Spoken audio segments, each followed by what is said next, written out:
ചരിത്രപ്രസിദ്ധമായ തൊടുപുഴക്കണ്ണിന് തിരുത്സവം തൃക്കൊടിയേറ്റ് ഇന്ന് 25/3/2025 ചൊവ്വാഴ്ച ഇന്ന് വൈകുന്നേരം ദീപാരാധനയ്ക്ക് ശേഷം. നമസ്കാരം. ക്ഷേത്രവിശേഷങ്ങൾ. തൊടുപുഴ ശ്രീകൃഷ്ണസ്വാമി ക്ഷേത്രം തിരുത്സവം ഇന്ന് തൃക്കൊടിയേറ്റിന് ശേഷം ചരിത്രപ്രസിദ്ധമായ ആചാരാനുഷ്ഠാനങ്ങളാൽ തൊടുപുഴ നഗരം ഉത്സവ പൂരപ്പറമ്പാണ്.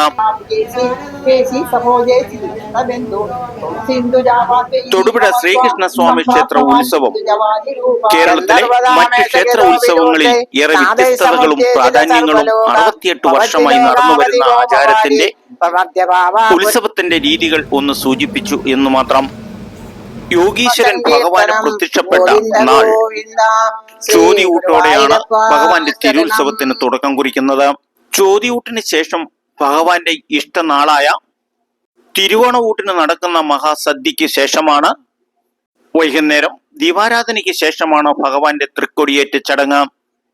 ഭഗവാനെ എല്ലാ മാസങ്ങളിലും തിരുവോണ നാളിൽ ഭഗവാന്റെ ഇഷ്ടമാഹാരമായ ഉണക്കലരി ചോറ് നിവേദ്യം സമർപ്പിച്ചുകൊണ്ടുള്ള ഈ മഹാപ്രസാദവൂട്ട് ഏറെ പ്രാധാന്യം നിറഞ്ഞതാണ്. ഈ ഉത്സവ നാളിൽ കൊടിയേറ്റ് ചടങ്ങ് തൊടുപുഴക്കണ്ണിന് ഏറ്റവും വലിയ സ്വർണ്ണക്കൊടിമേരം സമർപ്പിച്ചുകൊണ്ട് മുൻകാല ഭക്തജനങ്ങളുടെ ആജീവാനന്ദ ഭക്തിയുടെ നിറവിൽ ഇന്നും ഉത്സവത്തിന് ഈ കൊടിയുടെ പുറത്ത് ഭഗവാൻ എഴുന്നള്ളി നിൽക്കുമ്പോൾ പതിനായിരക്കണക്കിന് ഭക്തജനങ്ങൾക്ക് ആശ്രിത വത്സലനായിട്ടാണ് തൊടുപുഴക്കണ്ണൻ ഈ തിരുത്സവത്തിന് കൊടിപ്പുറത്ത് എഴുന്നള്ളി നിൽക്കുന്നത്.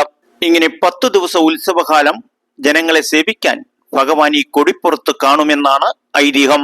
കൊടിയേറ്റ് ദിവസം ക്ഷേത്രം തന്ത്രി ഭഗവാനെ പ്രത്യേകം ആവാഹിച്ച് കൊടിക്കൂറിയിൽ വസിപ്പിച്ചുകൊണ്ട് ഈ കൊടിയേറ്റ് ചടങ്ങ് ഇടുക്കി ജില്ലയിലെ ഭക്തജനങ്ങൾക്ക് ഏറ്റവും വലിയ ഉത്സവകാലമാണിത്. തൃക്കൊടിയേറി ഭഗവാൻ ഗരുഡന്റെ കാവലിൽ ഇരിപ്പുറപ്പിക്കുന്നത് ഈ മഹത്പൂർണമായ ചടങ്ങാണ് തൊടുപുഴ ശ്രീകൃഷ്ണസ്വാമി ക്ഷേത്രത്തിലെ തൃക്കൊടിയേറ്റ്.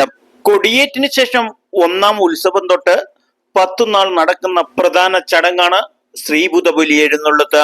രാവിലെ മുതൽ 12 മണി വരെ കേരളത്തിലെ പ്രശസ്ത ദേവഗീത കലാകാരന്മാരുടെ വാദ്യമേളത്തിൽ ദിനങ്ങളുടെ പ്രാധാന്യം അനുസരിച്ച് 3, 4, 5 കേരളത്തിലെ പ്രശസ്ത ഗജവീരന്മാരുടെ സാന്നിധ്യത്തിൽ അതിൽ പ്രധാന ആനയുടെ പുറത്ത് ഭഗവാൻ എഴുന്നള്ളി ഗഞ്ചാമരം വീശി നിൽക്കുന്ന വളരെ ഭക്തിപൂർവമായ നയനമനോഹരമായ ഈ കാഴ്ച ശ്രീഭൂതബലി എഴുന്നള്ളത്തു കാണാൻ വിദേശികൾ വരെ ഈ തൊടുപുഴ ശ്രീകൃഷ്ണസ്വാമി ക്ഷേത്രത്തിന്റെ തിരുമുന്നിൽ എത്താറുണ്ട്. കൂടാതെ 2ാം ഉത്സവം മുതൽ വൈകുന്നേരം 8:30 മണി മുതൽ ഭഗവാന്റെ മുന്നിൽ യോഗീശ്വരന്റെ ഇരിപ്പിടത്തിന്റെ മുന്നിൽ കൊടിപ്പുറത്ത് വിളക്ക് ചരിത്രപ്രസിദ്ധം തന്നെ. 3 ഗജവീരന്മാരുടെ സാന്നിധ്യത്തിൽ ഭഗവാൻ പ്രധാന ആനയുടെ പുറത്തെഴുന്നള്ളി നിന്ന് നാഗസ്വരം, പഞ്ചവാദ്യം, തകില്, ഭഗവാന്റെ ഇഷ്ടനാഗസ്വരമായ ദേവഗീതങ്ങൾ ഉൾപ്പെടെ 11 മണി വരെയാണ് ഈ ചടങ്ങിന്റെ പ്രാധാന്യം. 7ാം ദിനം ഭഗവാൻ മയിലക്കൊമ്പ് യാത്രയ്ക്കും 8ാം ദിവസം ഭഗവാൻ കാരിക്കോടമ്മയുടെ യാത്രയ്ക്കും പോകുമ്പോൾ 2 ദിവസം മാത്രമാണ് കൊടിപ്പുറത്ത് വിളക്ക് ഇല്ലാതിരിക്കുന്ന ഉത്സവ നാൾ. അങ്ങനെ ഈ തിരുത്സവം 7ാം ദിവസം മയിലക്കൊമ്പിലേക്കുള്ള യാത്രയും 8ാം ദിവസം കാരിക്കോട് ഭഗവതി അമ്മയെ കാണാൻ പോകുന്നതും ഈ ആചാരങ്ങളും അനുഷ്ഠാനങ്ങളും കേരളത്തിലെ മറ്റൊരു ക്ഷേത്രത്തിലും കാണാത്ത ഭഗവാൻ ഉത്സവ വിശ്വാസ പരമ്പരാഗതകളാണ്.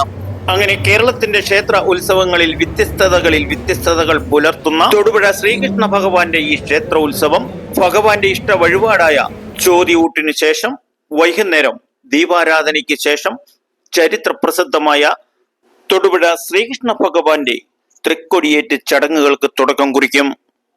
ക്ഷേത്ര ആചാരാനുഷ്ഠാനങ്ങൾ വളരെ കൃത്യനിഷ്ഠതയോടെ പാലിച്ചുകൊണ്ട് ഈ ഉത്സവം വിജയകരമായി പൂർത്തീകരിക്കാൻ ക്ഷേത്രം മാനേജ്മെന്റ് ട്രസ്റ്റ്, ഉത്സവ കമ്മിറ്റി അംഗങ്ങളുടെ അകമഴിഞ്ഞ പ്രവർത്തനങ്ങൾ, വിശ്വാസികളുടെ സഹകരണ മനോഭാവം കൂടിയാവുമ്പോൾ തൊടുപുഴ ശ്രീകൃഷ്ണസ്വാമി ക്ഷേത്ര ഉത്സവം വൻ വിജയകരമായി പൂർത്തീകരിക്കും.